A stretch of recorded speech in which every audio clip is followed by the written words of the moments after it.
Hello everyone, welcome to Sarkari Hut, and today we are going to discuss the most important 20 MCQs from nursing profession in India, which is the topic of nursing aptitude. So जल्दी channel को अगर subscribe नहीं किया है तो जल्दी कर लो and चलो शुरू करते हैं. Let's get started. Question 1. The primary aim of nursing is हमारी एक मैडम है जो कहती है नर्सिंग में हो नर्सरी में हो, तो उसका जोक याद आ गया. सो नर्सिंग का प्राइमरी एम क्या है? Option A earn money, B assist the doctor, C provide holistic care to patients, D administer injections. So nursing का प्राइमरी एम क्या है भाई? मेरा तो ऑप्शन ए है, अर्न मनी. अरे जस्ट किडिंग. नर्सिंग का एम है, प्राइमरी एम है providing holistic care to patients. Question 2. Florence Nightingale was known as. Florence Nightingale को क्या कहा जाता है? Option A lady with the stethoscope, B lady with the lamp, C first nurse of India, D founder of Red Cross.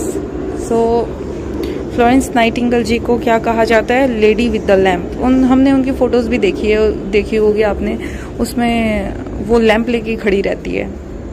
So she is called the lady with the lamp. Question 3. Which quality is essential for a nurse. एक nurse के लिए कौन सी विशेषता आवश्यक है? Option A aggressiveness, B patience, C authority, D carelessness.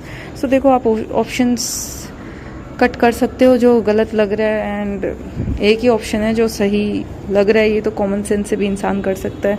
Aggressiveness, authority, carelessness किसी profession के लिए एथिकल नहीं होती. So option B is the correct answer, patience. Question 4. Nursing council of India was established in. So nursing council India में कब establish हुआ था? Nursing council establish हुआ था आज़ादी के 2 साल बाद. So that is 1949. Answer is option B. Question 5. Nurses role in health promotion is. Health promotion में एक नर्स का क्या रोल होता है? ऑप्शन ए only treat patients, B educate community, C give medicine only, D maintain hospital records. तो health promotion में nurses का role होता है to educate the community. Option B is the correct answer.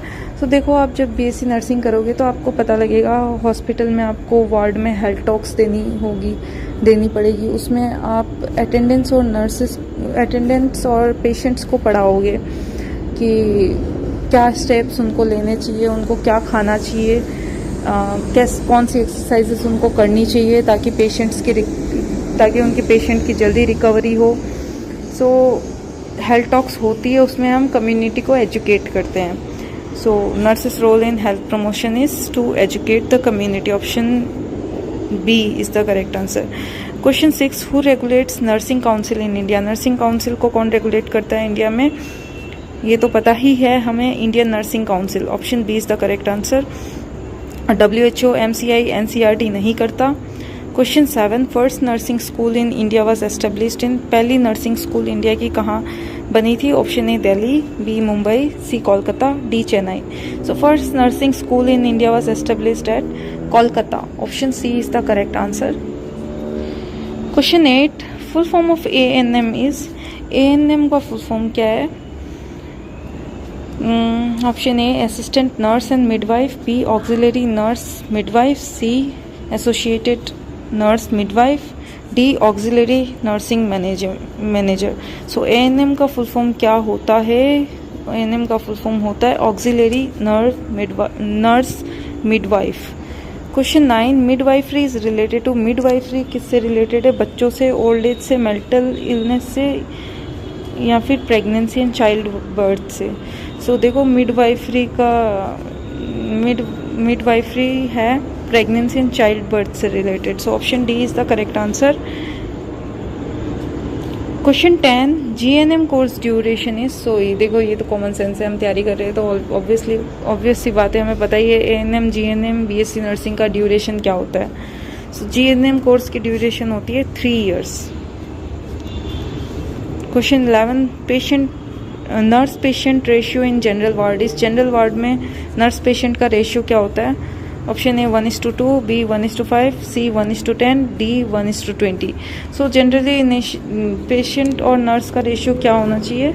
Nurse और patient का ratio होना चाहिए option C, एक नर्स 10 पेशेंट्स को हैंडल कर सकती है। ये जनरल वार्ड में होना चाहिए, बट यहाँ हमारे सफदरजंग में यहाँ पे अनलिमिटेड एडमिशन्स होते हैं। यहाँ पे एक बेड पे 2 पेशेंट्स कभी कभी होते हैं, तो ये आइडियल नहीं है। यहाँ तो एक नर्स 10 पेशेंट्स को हैंडल करेगी। हमारे वार्ड में 15-15, 18-18 पेशेंट्स एक नर्स को असाइन होते हैं। इवन नर्स भी नहीं, हम स्टूडेंट्स को ही। So it's not followed fully, but हाँ जो आइडियल है वो 1:10 होता है। Question 12, ethics in nursing includes option A telling lies. हाँ, नर्सेस बहुत झूठ बोलती है। नहीं, kidding. Option B confidentiality, C carelessness, D disrespecting patients. तो देखो, इसको आप ऑप्शंस कैंसिल करके आप कर सकते हो इसको, तो बड़ा इजी क्वेश्चन है। एथिक्स इन नर्सिंग क्या होती है? नर्सिंग में क्या एथिकल होता है? झूठ बोलना? नहीं, बिल्कुल नहीं। केयरलेसनेस? नहीं। डिसरेस्पेक्टिंग पेशेंट्स, मरीजों का अपमान करना? नहीं, बिल्कुल नहीं। सो एथिक्स है confidentiality. Question 13, community health nursing focuses on. Community health nursing किस पे फोकस करती है? Option A hospital care, B home care, C group and population health, D emergency services only. So community health nursing किस पे focus करती है? देखो, नाम में, क्वेश्चन में ही आ रहा है कम्युनिटी एक कम्युनिटी पे फोकस करेगी, एंड वो कम्युनिटी हो सकता है ग्रुप या फिर बड़ी पॉपुलेशन। सो कम्युनिटी आती है ग्रुप एंड पॉपुलेशन हेल्थ पे फोकस करती है। So option C is the correct answer. Question 14, which of the following is the nursing principle. नर्सिंग सिद्धांत कौन सा है इनमें से? Do no harm, B demand respect, C punish mistakes, D avoid patients. ये भी देखो हम कॉमन सेंस से कर सकते हैं। दूसरों से रिस्पेक्ट डिमांड करना, मांग करना? नहीं, बिल्कुल नहीं। ये किसी भी प्रोफेशन के लिए अच्छा अप्रोच नहीं माना जाता किसी भी प्रोफेशन में। Punish mistakes? नहीं। Avoid patients? नहीं, उनके लिए ही तो काम कर रहे हैं, उन्हें क्यों अवॉइड करेंगे? So option A is the correct answer. Do no harm, कोई हानि नहीं करना। Question 15, basic human needs include. ये तो सबको ही पता है, ये तो स्कूल जाते हुए बच्चे को भी पता है बेसिक ह्यूमन नीड्स क्या होती है। रोटी, कपड़ा, मकान। सो हाँ, यहाँ कपड़ा नहीं है, यहाँ फूड, वाटर, शेल्टर है। तो फिर भी आप कर सकते हो। देखो, option B car, money, fame, fashion, fun, luxury, social media. देखो, इनके बिना भी गुजारा हो सकता है। So option A is the basic human need, food, water, shelter. Question 16, ideal nurse should be. एक आइडियल नर्स कैसी होनी चाहिए? रूड होनी चाहिए, एरोगेंट होनी चाहिए, घमंडी, बिल्कुल लेजी होनी चाहिए जैसे कि हम है ना? नहीं, एक आइडियल नर्स कॉम्पेशनेट होनी चाहिए, करुणामयी। Question 17, the term nursing is derived from. Nursing किससे डिराइव किया गया है? Option A Latin word nutritious, B Greek word neurosis, C French word nourish, D English word nurse. So nursing किससे derive किया गया है? नर्सिंग डिराइव किया है लैटिन वर्ड न्यूट्रिशियस से। Option A is the correct answer. Question 18, nursing Nightingale pledge is related to. देखो, Nightingale pledge, Nightingale किस profession की शुरुआत की है? नाइटिंगल ने अपनी फ्लोरेंस नाइटिंगल ने नर्सिंग की शुरुआत की है। सो ऑब्वियसली उनकी प्लेज नर्सिंग प्रोफेशन से रिलेटेड ही होगी। So option D is the correct answer. Teaching profession, legal profession, medical profession? No, nursing profession. Question 19, nurses should report to. नर्स किसको रिपोर्ट करेगी? देखो, पेशेंट का नर्सेस की पास्ट हिस्ट्री या फिर करंट जो कॉम्प्लिकेशंस आ रहे हैं, उसको कोई प्रॉब्लम आ रही है या फिर रिकवरी रेट में सेटिस्फेक्शन नहीं मिल रहा, एंड फिर उसने कुछ ऑब्जर्व किया नर्स ने, तो वो किसे रिपोर्ट करेगी? जाके पेशेंट के रिलेटिव को बताएगी और वो सॉल्यूशन बताएंगे क्या फिर नर्स को? नो। वार्ड बॉय को? नो। नर्सिंग सुपरवाइज़र, यस, वो वहाँ की इंचार्ज को, एनओ को, एसएनओ को, उनको बताएंगे ताकि वो फर्दर कुछ एक्शन ले। या तो उनके डॉक्टर को रिपोर्ट करे, वो उनके अंडर कुछ हो सकता है तो वो करे, उसका सॉल्यूशन वो निकालेंगे। So option C is the correct answer, nursing supervisor. Question 20, nursing involves on A, only physical care, B, giving only injections, C, holistic care, D, none of the above. So nurses को sisters कहा जाता है because their nature is nurturing. So they are, या वो overall सारी care करती है patient की, उसमें फिजिकल केयर भी आ गई, इंजेक्शंस मेडिकेशंस देना भी आ गया। So option C is the correct answer, holistic care, all physical, mental and emotional care.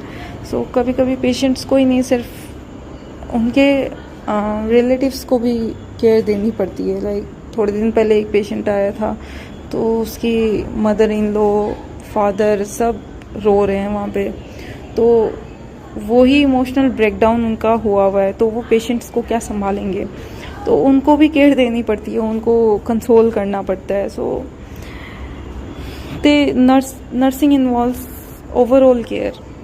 So that's it for today's video. पढ़ते रहो। कैसी लगी आज की वीडियो? कुछ गलती हुई तो प्लीज़ कमेंट सेक्शन में बताना। I will take care of that in further upcoming video. And subscribe कर लो यार। एंड इस नर्सिंग एप्टीट्यूड की सीरीज़ की अलग प्लेलिस्ट बना दी जाएगी जिसमें इसकी सारी वीडियोस आ जाएगी। So that's it. पढ़ते रहो। Bye bye, take care.